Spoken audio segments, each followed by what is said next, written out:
Yeah, what it do, YouTube, man? It is your boy Solid, back with another solid reaction, man. And today we got NBA legends and players explain why Larry Bird would dominate in today's NBA. It ain't no question he would. With that three ball of his, they hand out Stephen Curry, who would be the question. You feel what I'm saying? It would be so freaking crazy to watch Steph and Larry go at it, toe for toe, blow for blow, three ball kings. Oh my God, I would kill to see that, man. Just think about it. Larry Bird pulling up. Hey, Steph, you think that 40 foot something? Take a 50. You think you got a 50? Take a 60. Come on. Like, it would just be something that would be magnificent, man. But, man, if this is your first time seeing your boy Solid on your screen, man, do your boy a favor, man. Hit that like button, subscribe to the channel, and turn your notifications on, because we're about to get active in this video, baby. Let's see what's going on. Imagine a prime Larry Bird in today's NBA. This is the most intriguing player for this type of series because he will fit so well in today's era. He is a complete package of what you want in today's NBA. Larry Bird had many ways to impact the game, and his IQ was remarkable. You could argue he had the highest basketball IQ in NBA history. The most underrated part of Larry Bird's game for me was his defense. He led the league in defensive win shares 4 times and finished second twice. Only George Mikan, Bill Russell, and Tim Duncan have more seasons than him as league leaders, and only Hakeem Olajuwon is tied with them. Despite his reputation as more of an offensive player, this actually puts him in the company of some of the greatest defenders in NBA history. He also made 3 all-defensive teams. Sure, he wasn't a lockdown defender like Dennis Rodman in one-on-one situations, but he could hold his own and was great at reading passing lanes for steals. So he wasn't a liability, which was one of the biggest myths. Better shot. And to prove that Larry Bird will dominate in today's NBA, there are players like Nikola Jokic and Luka Doncic who are thriving in the league. Both players possess some of. And I was just about to say that, like, you can tell that Larry Bird would, because his IQ alone resembles the same aspect we get from Luka Doncic. Now, do I think that Larry Bird has a better IQ? By far. But you can tell the resemblance. Like, if Luka can do that, then what would Larry Bird have done to y'all? Like, that's the information that I be trying to get people. Like, if you think Luka tough, then what, you got to look at Larry too. Larry was giving you, Larry come out give you 20, 23 on a good night. On a bad night. My fault. On a bad night. He might come out and give you 70 on a good night, on a real good night. It's depending on how you feel. He can come out the locker room and say, I feel like 45 tonight, and give you a 45. That's exactly what it, and then check yourself out third quarter. Like, what are you talking about? Like, this is Larry. Qualities. Jokic's freakish passing abilities, excellent off-ball play, and Luka's tough shot making and competitive mentality. But neither are a better shooter or defender than Larry. That is why in today's league it's difficult to find a player to compare Larry Bird to, because he's a composite of many players. The only thing you have to worry about with a prime Larry Bird in today's NBA is whether he'll be ejected after trash talking every player guarding him, because he will destroy players mentally too. Like, the guy was telling players what he would do before he even had the ball in his hands. So I'm going to show you NBA legends and players sharing stories of how dominant and skilled Larry Bird was. And after this video, please tell me how many points you think a peak Larry Bird will average in today's league. Enjoy the video, man. Prior to that NCAA tournament, still was the most watched NCAA finals game in NCAA history. How much did you know about Larry Bird prior to that game? Well, Shannon, the summer before, they had the WIT tournament. Okay. And they brought all the best college players together. Okay. To play against the world. Okay. And, man, I see this guy, you know, blonde hair, you know. I said, all right, let me see if he can play. Okay. Man, I'm sitting there watching him shoot, Shannon. He must have made 30 in a row all net. So he was Steph Curry before Steph. Yeah. And I'm sitting up there. This dude can play. Okay. Because, you know, brothers, we always say, okay, can the white dude really play? Correct. You know? Right. So then I said, oh, man, he a bad boy. Right. Then we got in the game. Jack Gibbons was player of the year that year. Right. He tore him up, man. From Jack Gibbons from Kentucky. Kentucky. Because they won the national championship in '78. Right. That same time. Yeah, okay. Man, Larry Bird was taking it to him. I said, oh, man. I'm calling back home saying, oh, he for real. He for real. This dude Larry Bird? Right. Oh, he got it. He can play. He's dominating Jack Gibbons. Rich, I don't know. I think he might average 30. I mean, here's the thing. Nobody could ever rush Larry Bird. I know guys are way more athletic now, but his ability to shoot the ball, depending upon the team he's on, like he can get anywhere he wants to be and shoot over smaller players. And he was one of the most crafty players the game has ever seen. So I think his game translates to any time period. Like Larry Bird talked a lot of shit. Bird used to tell me, look here, man. I'm gonna go shoot this motherfucking jumper in your face right there in that corner. And it's gonna be your Christmas present. I'm gonna wrap it up and bust your head open. All that shit. He was the coldest dude I ever seen with that shit, man. Everybody be talking about these greats. They don't be always mentioning him. He was the shit. Yeah. The shit, man. He'll give it to you any way he wanted to. Any way he wanted to. Larry Bird was cold. Cold dude, man, real. See, you notice how he's saying, like, Larry Bird, it's not Larry Bird would have just gave you the business. No, it's how Larry wanted to give you the business. He's not going, he's like, oh man, Larry go out there and give you 30, 40 points. No, Larry going to go give you 30, 40 points on his terms, not on yours. Oh man, I forced him to the left. No, you didn't. Everything he did, he wanted to do. You just were standing there. That's basically the premise of what Gary Payton is saying, and that's exactly what it is. Look, I'm gonna go on over here. I'm gonna hit this jumper, man. It's about 3:30. I had y'all home by 3:32. How about that? Like, that's what Larry did. Hey, look, come on, let me walk you on down here to this side. Now, this is what's gonna happen. I'm gonna punk fake, you gonna jump, I'm gonna spin, and I'm gonna take this shot, and it's gonna go in, and your coach gonna tell you to go sit down. Like, that's the type of stuff we see from Larry Bird, and it's just what it is. That's crazy. I don't know if I could ever tell you a memory. I'll just tell you that Larry was a phenomenal basketball player. The guy had unbelievable physical and mental toughness, which set him apart. I mean, that guy just would play through pain. Bing! Bro, that still gives me headaches. Making his return from an apparent fracture of the right cheek. Call it like I see it. Wouldn't want to be it. Unbelievable competitor. Great down, man down. What is you doing? Great feel for the game, and just, you know, could go out every single night and just play at an unbelievably high level. Didn't have to shoot the ball really well to have. Hey, yes sir. So many different things between your legs. Just knew how to play. Yes. Right. And the thing that I loved about him is that he was a shit talker. And I wish you would have got a chance to play against him, Robert, because I swear to God, you'd have loved playing against him, because the dude would just tell you where he's going, shoot it in your face, talk shit to you, and run back down the floor. Yeah. And he was just one of those guys that, you know, he just had it. You know what I mean? He had it, and I saw it in college, and obviously saw it a whole lot closer when we get a chance to play against the Celtics. He was the biggest trash talker back in the day, but he would back it up. The first guy there, he was the last guy to leave. He wore that body out with the jumpers and the running and the movement and the concentration and the focus and the discipline and the sacrifice. He had it all. And he wanted the light on him. He wanted the focus, and he wanted that ball. And if it ever got to the point where Casey Jones, a coach who we just loved and would do anything for, if Casey would ever call somebody else's play, Larry would just say, no, I'm shooting this ball, and he would. 2 seconds on the shot clock. Oh, that's hand down. Girl, what you call? Up in Boston, people all used to always talking about that he can't jump, he can't do this, he can't do that. And, you know, a lot of my friends was like that, you know. So, I got to the league. I called all my friends back up. I said, you know, all that trash that you were talking, you need to squash all that. This man is great. He can, whatever you were saying for a man who can't jump, he's demolishing everybody. So your guys are saying, how can you let this guy? Oh, he's doing it on everybody. He's doing it on everybody. He's doing it on the best defensive players in the league. I have to give the edge to Bird. I mean, he can get Who his is own better, shot Bird off. or Magic? Ooh, he can get yeah, his teammates. Bird Basically, by far. what Magic did, he was able to do, plus be an offensive threat all the way out to the three-point line. That's an incredible asset.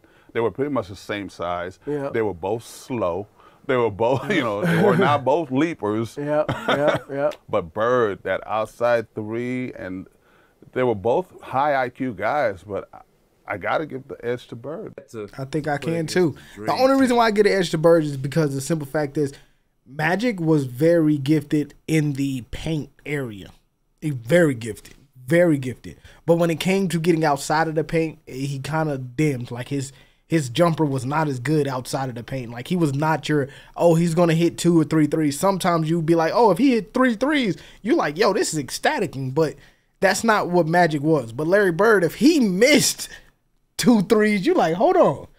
Where the hell is Larry at? But you knew he would come back and give you the points that you needed to win the game. That's just what Larry Bird did. Magic Johnson was also a great passer. Like, he was just phenomenal with the passing. And I think his passing was so good that it dimmed the light on the fact that Larry Bird was over here giving assists like nobody else either. But Magic's assist was just so, you know, how he said, hee hee, you feel me? Like, you know, like it was just so beautiful that it took the eyes off the fact that Larry's doing the exact same thing with the passing. So I would call him equal on that. The only thing I would see about the passing more is that Larry Bird is just a little bit more, I mean, Magic Johnson's just a little bit more flashy with it. Rebounding, Larry Bird gonna get every rebound.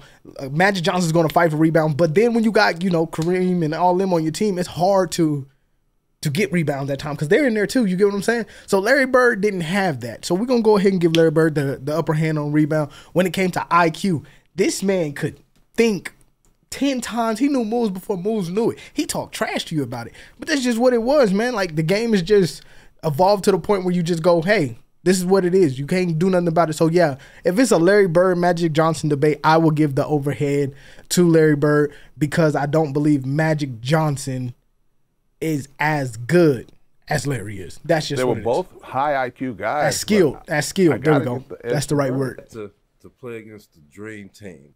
This was the legendary game where the college guys came in and Chuck Daly let y'all tear their ass up, and as soon as y'all started getting back, he ended it, right?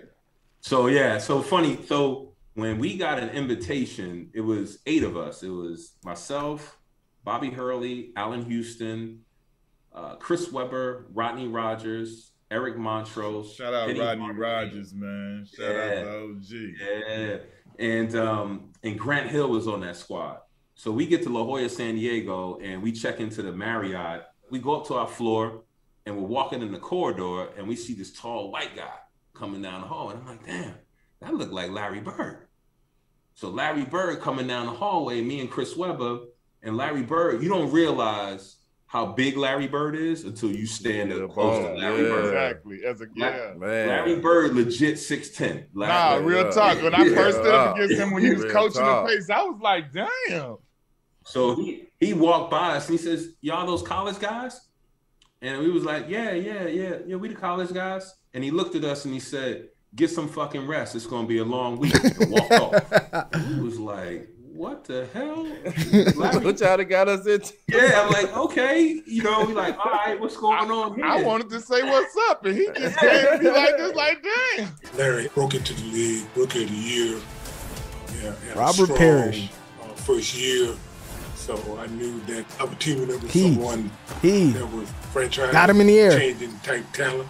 You know, this guy, I think he was born to play basketball. Seeing him come in, knockdown, and making the adjustment early, taking a team that had won 20 games the year before, and you know the next year, I mean, you know they're 40 plus, and the next year they're 60 plus. When Bird was at Indiana State, and the first time we really got a chance to see him play on television, Indiana State played Bradley, and then you know fast forward, then they played DePaul. And Mark Aguirre, Terry Cummins, Teddy Grubbs on that team. And Larry Bird just, you know, he does this thing. And then, of course, they went on and they played Magic at Michigan State.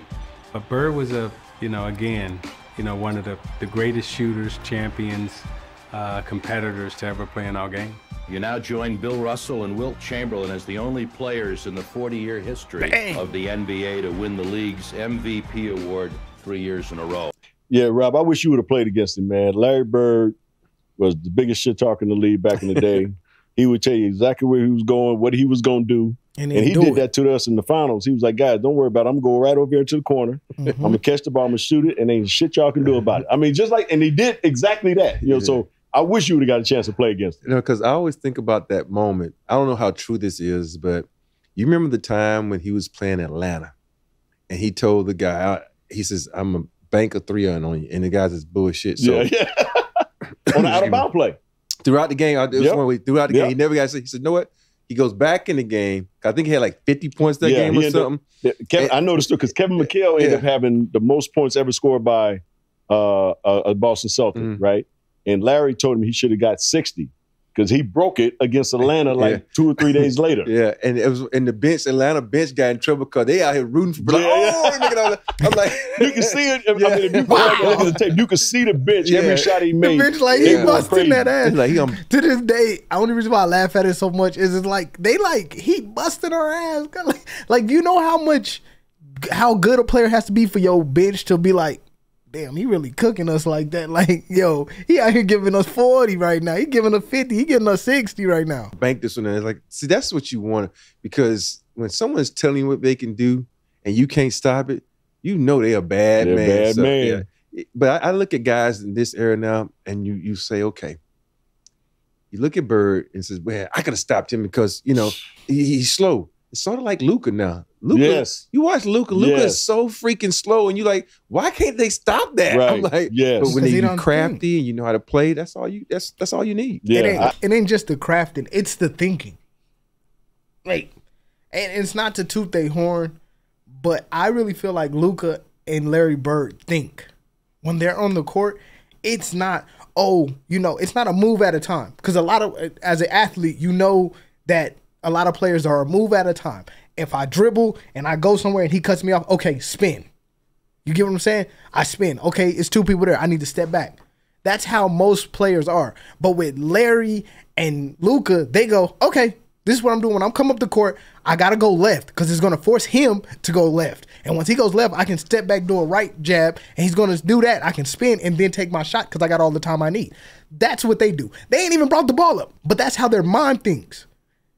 You get what I'm saying? Like, they coming down the court like, yo, hey, when I get down here, I'm going to jab step, get my guy off me. I'm going to pop out, flash for the ball. When I get the ball, I'm going to jab step, punk fake, and then I'm going to take my shot when he's in the air and put it in. They're already thinking they're thinking their whole play out before they even got the ball down the court. That's how you can't stop it. That's why you can't stop them. It's because they already know what they're going to do before they do it. So when they tell you what they're going to do, they've been doing this so long, they already know what you're going to bite on. They already know what fakes you're going to see. They already know these things. So you're thinking, no, you can't do that. You're not going to kick me to this corner and do it. Yeah, because he already knows your routine. He already knows you jump on the second punk fake. He already knows that if he jab step hard enough, you're going to overplay it and he can go around you. That's what he knows. He doesn't play the game. He plays the person. And it's crazy. That's what, oh my God, it's just, you got to understand. It's fast compared to Luka. I see Luka, he be going slow as hell, and he'll get by you. But, Larry probably looked like fucking sprinter compared to the way Luka played. Yeah. It's amazing. I think it was 86, 87. So we were playing Boston Celtics in the Eastern Conference Finals. So they gave me the task of guarding Larry Bird. Guarding Larry Bird. I'm like this 25-year-old rookie in the league. They said, Dennis, you have to guard him. And I'm like, he like him? So that was my whole job, to guard the toughest guy on the team, on the other teams. So, so I'm guarding him. And every time I turn my head, he's over there in the 3-point line. He said, I'm over here, Rook. I'm like, I got to go out there and run out there like a dumbass. Let's go out there trying to contest. Come here. Come over here. I'm like, okay, I remember the Portland game. I think it was Super Bowl Sunday. We were playing the Portland Trail Blazers. He had like 52 points or something like that. We were down 3, and he's a remarkable, crazy 3-point shot. He was leaning. And I was like, there's no way he's going to hit the shot. DJ again to make the inbounds pass. The double team and Bird. Oh, yeah. Larry, fake. Fall away. Mama. All right. He's leaning, falling. This is 3-point. This guy's amazing. One thing I do remember now, this is got them little bitty ass shorts on, Larry. I'm making a backdoor cut, and Larry actually spun the ball. Like, I had never dreamed of spinning the ball. He back spun the ball, bounced out in front of me. I about pulled a hamstring because I thought the damn ball was going out of bounds. It popped back up and it hit me in my hands. He just said, you get open, I'll hit you. And I went like, oh, okay then. I was like, that I do remember, because I remember thinking, I'm going to try that spin pass. I tried it once and said, I'm not doing that ever again. Like, I threw it out of bounds. Off of the ball.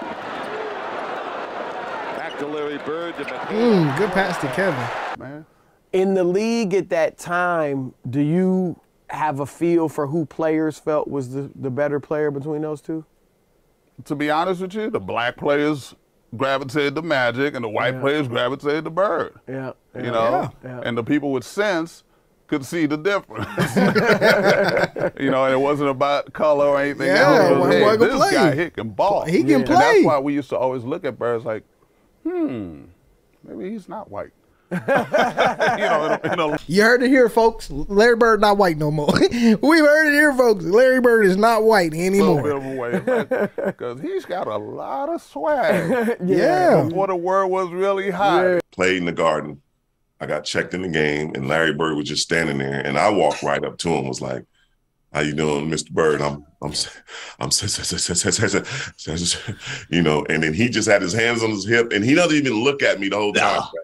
He looks at Paul Westphal because they were teammates together, and he go, "Paul, I know y'all ain't got this fucking rookie dog in you. You got to be fucking." And I got my hand out. My hand is still out, so I'm just like, "Oh well." Put your hand down, son. Somebody come guard 33 because I think I'm a guard. Like, for him to talk trash and never even icon or talk to me, I was like, ooh, this dude is dangerous. Magic was cool. When I met him, I got on the court in the form and went right up to him. Forget about the game. Hi, Magic. How you doing? Say, what's up, baby? LA, you home? Yeah. So the next morning, we get up and we go to practice, and Roy Williams is our coach, but we only got 8.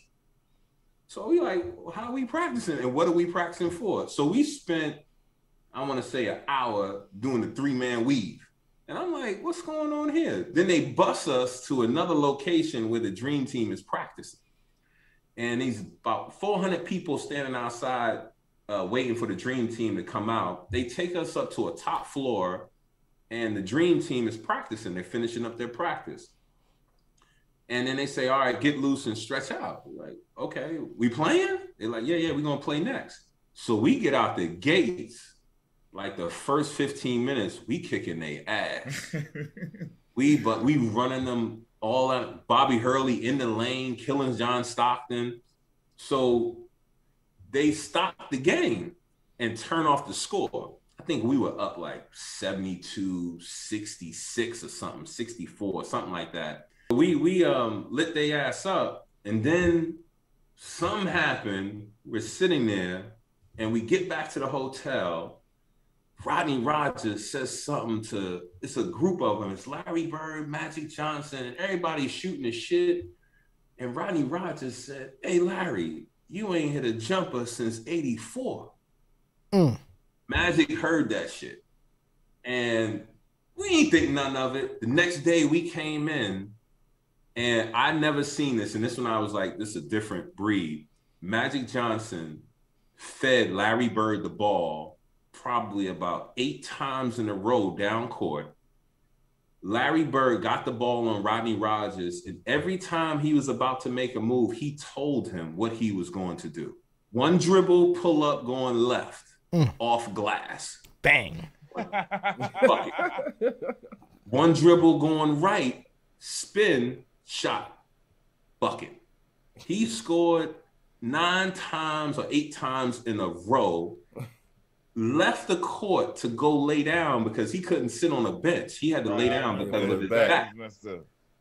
And said, young fella, look like 84, huh? Last time he made